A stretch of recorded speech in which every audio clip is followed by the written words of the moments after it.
How to create a new campaign in Google Ads. It's really easy and simple, guys.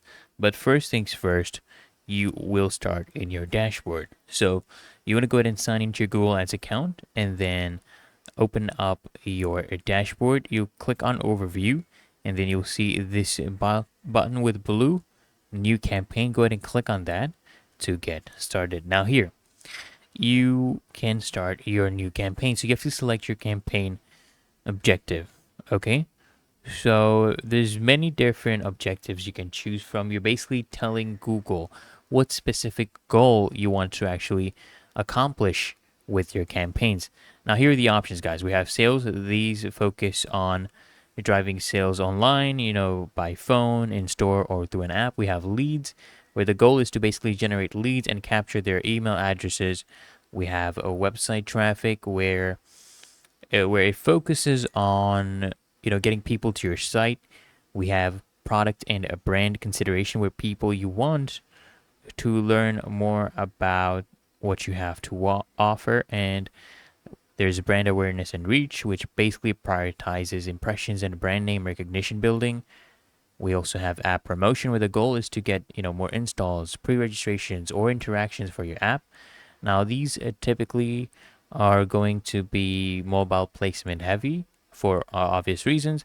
And they also have local store visits and promotions, which focuses on getting users to come and visit you at your brick and mortar location.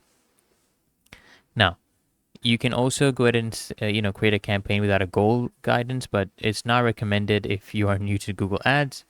So just choose an objective. This will help Google focus the campaign settings to select objectives. For example, if you want sales, go ahead, choose sales, and then click on continue. Okay, next, guys, you'll have to select a conversion goal, right? So because we chose sales objective, we have the conversion goals, including purchases on the website or receiving phone calls from the ads. You just want to choose which conversion goals are best suited for you and head to the next section, right?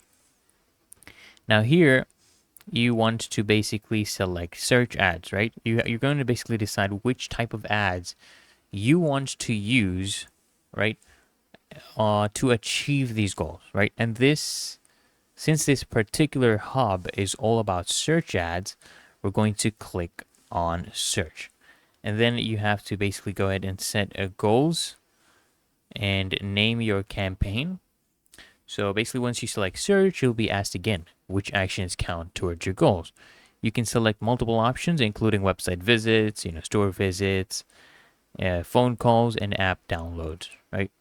And you don't have to choose any of these options if you already set up conversions and set them to your campaign, but you can come here, choose what you like to do to reach your goal, name your campaign, right? And then what you have to do basically after this at the end is just select your budget. And this is a very crucial part of the campaign creation.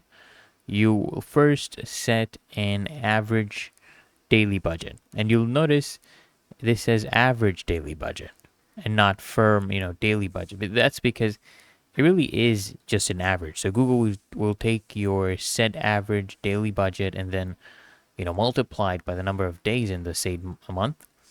And the ad spend will then come in under that number every month. But some individual days you'll spend much more or less, right? But for the average month, it will basically average out, okay, for the whole month.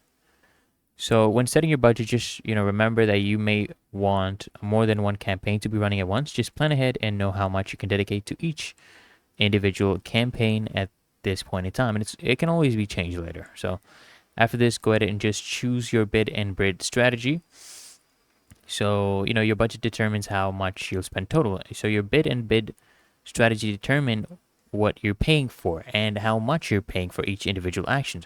So Google will automatically have a recommended bidding strategy in place based on your objectives and goals. And you can choose to forego clarifying further on bidding options, right? Altogether, if you want, and just let Google to take over. You can, however, put different types of bidding parameters in place. So there is, for example, the option to set a target cost per action for conversion focused. you can want to go ahead and maximize conversion bidding strategy. So the goal with this bidding strategy, which is basically by default, is to get you as many conversions as possible based on your budget. So by setting a target cost per action, you're telling Google how much you want to pay on average for each individual action.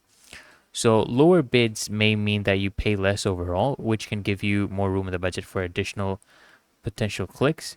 But you want to be careful though, because while these tools are helpful to keep acquisition costs where you need them to be for profitability, going too low can actually lower the overall quality of clicks that you get. So what will happen? People will click, but they're not converting, right? And then it's pointless. You're spending all the whole budget, but you're not converting anything. So it's better off finding that sweet spot where you are getting clicks, but those clicks are of a good quality and they are likely to convert. And it's really that easy and simple, guys. So I hope this guide provided value to you. And if it did, consider smashing the like button, as well as subscribing to frequently asked questions. And I'll see you guys in the next one.